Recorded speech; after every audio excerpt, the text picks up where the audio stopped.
Hello नमस्कार। मेरा नाम है चेतन चौधरी। जैसा कि आप जानते हैं, हम पिछले जो वीडियोस थे उनमें सिलेबस के बारे में चर्चा कर चुके हैं। साथ ही साथ हम चर्चा कर चुके हैं इम्पेयरमेंट, डिसेबिलिटी एंड हैंडीकैप किसे कहते हैं, कॉन्सेप्ट क्या है, डिफरेंस क्या है, इन सब चीज़ों पे चर्चा कर चुके हैं। आज का जो एक और चीज़, हिस्ट्री ऑफ स्पेशल एजुकेशन पे भी हम चर्चा कर चुके हैं। और आज का टॉपिक जो होने वाला है वो होने वाला है आपका definition of disabilities in Indian act. तो शुरुआत हम इंडियन लूनेसी एक्ट से करेंगे और फिर हमें जाना है rights of person with disability act 2016 तक। तो इसका डिटेल्ड में जो नोट्स है वो आपको मिल जाएगा यहाँ पर, ठीक है।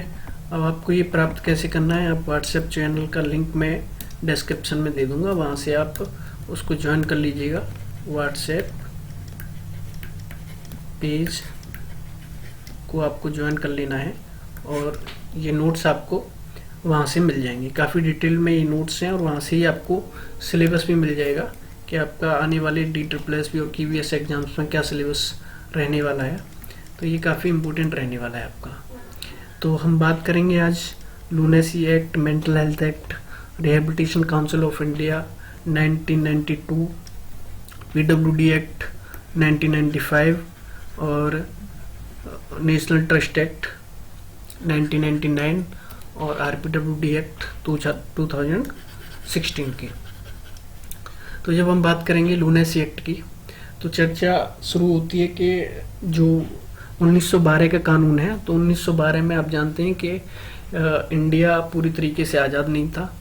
ब्रिटिशर्स इस कानून को लेके आए थे और इस कानून में कहीं ना कहीं जो बैक स्टोरी थी वो ये भी थी कि इस कानून का दुरुपयोग करके जो स्वतंत्रता की आवाज़ उठाने वाले व्यक्ति हैं उनको जेल में, असाइलम में, पागल खाने में डाल दिया जाए। फिर उसके बाद जब भारत आज़ाद हुआ 1987 में इसी कानून को रिप्लेस किया गया, जिसको मेंटल हेल्थ एक्ट कहा गया 1987 में। मेंटल हेल्थ एक्ट को भी अभी रिप्लेस किया गया था 2017 में, जिसको मेंटल हेल्थ केयर एक्ट कहा गया। उसके बारे में भी हम पढ़ेंगे। एक एक्ट यहाँ पे आया, यहाँ पे चलिए मैं लिख देता हूँ 2017 mental health care act, health care act. इसने रिप्लेस किया है आपका मेंटल हेल्थ एक्ट को, और मेंटल हेल्थ एक्ट ने रिप्लेस किया था इंडियन लूनेसी एक्ट को, जो क्या आया था आपका 1912 में, ठीक है जी। फिर उसके बाद हम RCI एक्ट पढ़ेंगे। RCI की स्थापना 1992 में हुई थी। RCI ने विनियमितीकरण किया रिहेबिलिटेशन प्रोफेशनल्स का, और रिहेबिलिटेशन की प्रक्रिया को जो भी व्यक्ति काम कर रहा है रिहेबिलिटेशन के फील्ड में, स्पेशल एजुकेशन की फील्ड में, उसकी ट्रेनिंग से लेके और नए नए कोर्सेज को चालू करना, एजुकेशन पे बात होने लगी। तो ये सब RCI एक्ट के अंदर आता है। इसके बारे में भी हम विस्तृत चर्चा करेंगे। नोट्स में आपको सारी चीज़ें मिल जाएंगी। फिर पर्सन विद डिसेबिलिटी एक्ट आता है 1995 में। ये सबसे इम्पोर्टेंट एक्ट होता है 1995 में। अगर हम देखें तो इसके अंदर, चलिए यहाँ पे मैं एक बार ये एक्ट का नाम लिख देता हूँ जिनके बारे में हम चर्चा करने वाले हैं। इंडियन लूनेसी एक्ट के बाद हम पढ़ेंगे मेंटल हेल्थ एक्ट 1987, और क्रमवार ढंग से आगे बढ़ते हुए हम पढ़ेंगे RCI एक्ट 1992, ठीक है। RCI के बाद हम पढ़ेंगे PWD एक्ट 1995, और उसके बाद हम पढ़ेंगे NT एक्ट यानी कि नेशनल ट्रस्ट एक्ट, ये आया आपका 1999 में। और अभी आप जो देखते हैं वो RPWD एक्ट, जो कि आपका 2016 में। तो RCI एक्ट ने क्या किया था, विनियमितीकरण किया था, रिहेबिलिटेशन की बात की थी, ठीक है। PWD एक्ट आया तो यहाँ पे जो दिव्यांग व्यक्ति थे उनके अधिकारों की बात होने लगी। अभी मैं दिव्यांग शब्द का यूज कर रहा हूँ, इन एक्ट्स में विकलांग शब्द का यूज हुआ है दिव्यांगों के लिए, तो आपको नोट्स में भी विकलांग शब्द का कई बार यूज मिलेगा। तो आप ये अपना पर्सपेक्टिव रखिएगा कि हम इतिहास की बात कर रहे हैं और इतिहास में जो चीज़ें थी उन्हीं को सम्मिलित किया गया है, ठीक है। तो 1995 में पीडब्ल्यूडी एक्ट आया, इसमें 7 प्रकार की डिसेबिलिटीज थी, ठीक है। एंटी एक्ट देखेंगे, इसमें 4 डिसेबिलिटीज थी।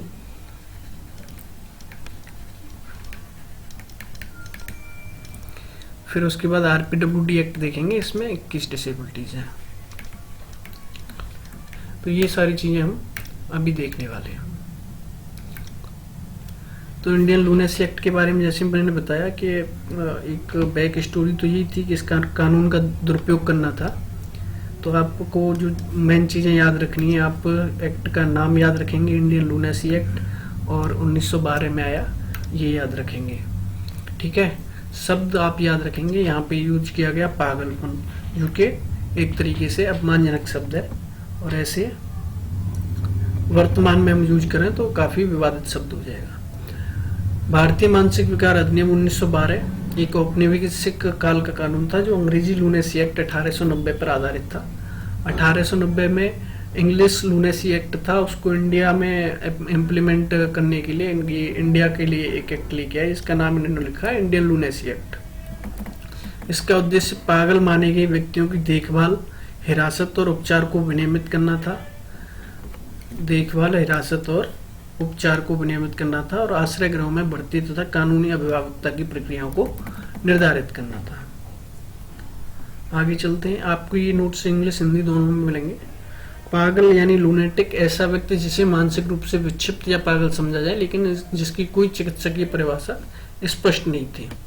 चिकित्सकीय परिभाषा स्पष्ट तब होती जब मानवाधिकारों की बात होती। अभी बात तो उनका जो उद्देश्य था उसी की थी कि केवल कस्टडी लेनी थी किसी भी व्यक्ति को पागल बना के। आश्रय गृह, असाइलम, वह स्थान जिसे सरकार द्वारा पागलों की देखभाल हेतु स्थापित या लाइसेंस प्राप्त किया गया हो, ये चीज थी। तो किसी व्यक्ति को आश्रय गृह में भर्ती किया जा सकता था स्वयं की इच्छा से, आवेदन द्वारा। आप खुद समझिए, जो व्यक्ति को पागल कहा जा रहा है वो स्वयं की इच्छा क्यों रखेगा असाइलम में जाने की। और एक प्रक्रिया और थी कि चिकित्सकीय प्रमाण पत्र बनवाना पड़ेगा, और मजिस्ट्रेट के आदेश के द्वारा। निम्नलिखित प्रक्रियाओं को स्पष्ट किया गया: पागलों की हिरासत, उपचार और मुक्त करने की प्रक्रिया, संपत्ति की देखभाल और अभिभावक नियुक्त करना, मानसिक आश्रय गृहों की नियमित जांच आवश्यक थी। ये सारी चीजें हो रही थी लेकिन कागजों पे। मानसिक रोगियों को संस्थागत रूप में रखकर सुरक्षा और सार्वजनिक व्यवस्था बनाए रखना। अब आप देखिए ना, यहाँ पे एक तरीके से आपको सच्चाई भी देखने को मिलेगी। सार्वजनिक व्यवस्था बनाए रखना, ये इस एक्ट की भाषा है।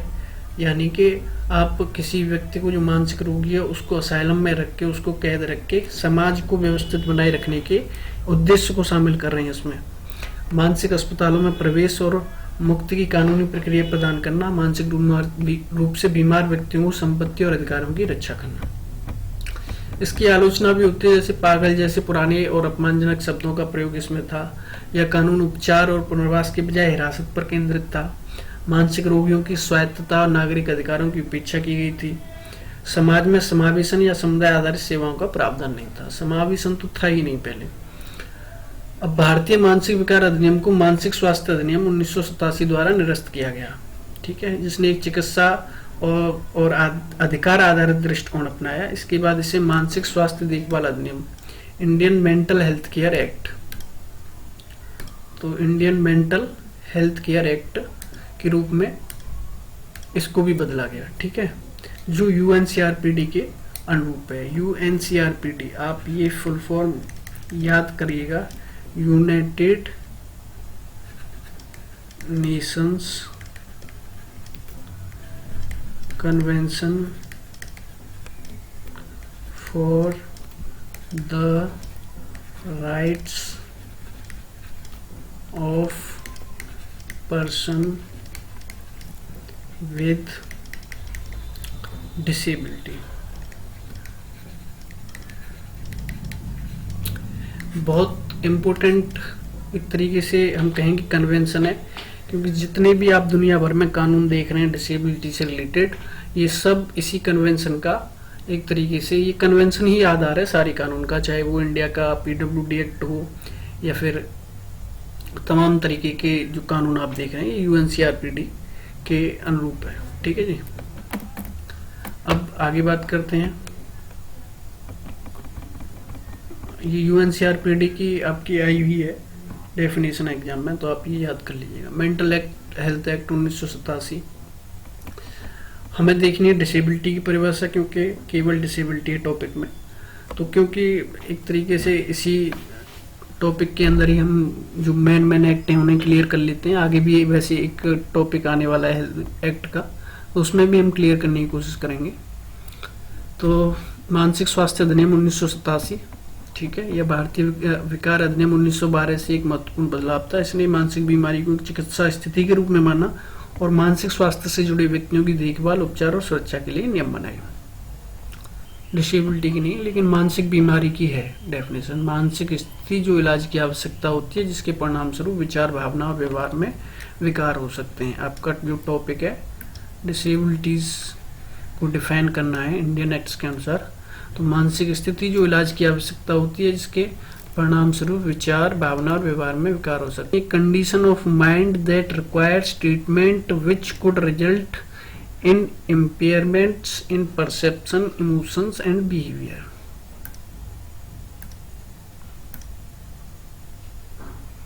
मेंटल हेल्थ एक्ट की कर रहे हैं, ठीक है। मानसिक अस्पतालों में भर्ती, उपचार और देखभाल, इस अधिनियम को मानसिक रूप से बीमार व्यक्तियों के लिए मानवीय उपचार। अब आते हैं rehabilitation council of India act पे, आरसीआई एक्ट पे। शिक्षण परिषद अधिनियम 1992 ने भारतीय पुनर्वास परिषद आरसीआई की स्थापना की, जो कि सामाजिक न्याय और सशक्तिकरण मंत्रालय के अधीन एक स्वायत्त निकाय है। इस अधिनियम का उद्देश्य विकलांग व्यक्तियों के लिए पुनर्वास और विशेष शिक्षा में पेशेवरों के प्रशिक्षण को विनियमित करना और निगरानी करना था। यह भारत में पुनर्वास क्षेत्र को पेशेवर बनाने की दिशा में एक महत्वपूर्ण कदम था। जी हाँ, की डेफिनेशन इसमें क्या है? पुनर्वास को डिफाइन किया गया है विकलांग व्यक्तियों को शारीरिक, मानसिक और सामाजिक कार्य क्षमता प्राप्त करने में सहायता करने की प्रक्रिया जो भी उसकी एबिलिटीज उपलब्ध हैं किसी भी दिव्यांग व्यक्ति की, तो उसकी जो भी एबिलिटीज हैं उनमें और सहायता करना, उनको और पूरी तरीके से एबल बनाने में सहायता करना। तो ये रिहेबिलिटेशन होता है कि आप किसी व्यक्ति को मेन स्ट्रीम यानी मुख्य धारा से जोड़ने में मदद करें। विकलांगता, यहाँ पे आपकी डिसेबिलिटी की जो डेफिनेशन है उसको डिफाइन किया गया 1992 में। शारीरिक या मानसिक विकलांगताओं को संदर्भित करता है, जैसा कि भारतीय कानून के तहत पहचाना जाता है। स्पेसिफिकली विकलांगता या डिसेबिलिटी की जो डेफिनेशन है वो यहाँ भी नहीं दी गई है। पेशेवर, प्रोफेशनल पुनर्वास प्रक्रिया में शामिल विभिन्न प्रकार के विशेषज्ञ, जैसे पुनर्वास मनोवैज्ञानिक विशेषज्ञ, भाषा चिकित्सक आदि। आरसीआई की स्थापना, इस अधिनियम के तहत भारतीय पुनर्वास परिषद आरसीआई की स्थापना की गई, जो कि विकलांगता और पुनर्वास क्षेत्रों में पेशेवरों के प्रशिक्षण को नियमित और निगरानी करती है। आरसीआई निर्धारित करने और पेशेवरों के लिए आवश्यक योग्यता को स्वीकृत करने के लिए जिम्मेदार है, जो कि पुनर्वास और विशेष कक्षा में शामिल है। चलिए आगे बढ़ते हैं। अभी मैं बात कर रहा हूँ केवल डिसेबिलिटी की आपकी डेफिनेशन है या नहीं इन एक्ट्स में, बाकी हम इन एक्ट्स को काफ़ी डिटेल में पढ़ने वाले हैं, क्योंकि आगे एक हमारा टॉपिक रहने वाला है इंडियन एक्ट्स, जो कि सिलेबस में है आपके में, ठीक है ना। अब आते हैं आपके 1995 के पर्सन विद डिसेबिलिटी एक्ट में, ठीक है। यहाँ से क्वेश्चन आपका बन सकता है, ठीक है। पीडब्ल्यूडी एक्ट कब आया? 1995 में, ठीक है।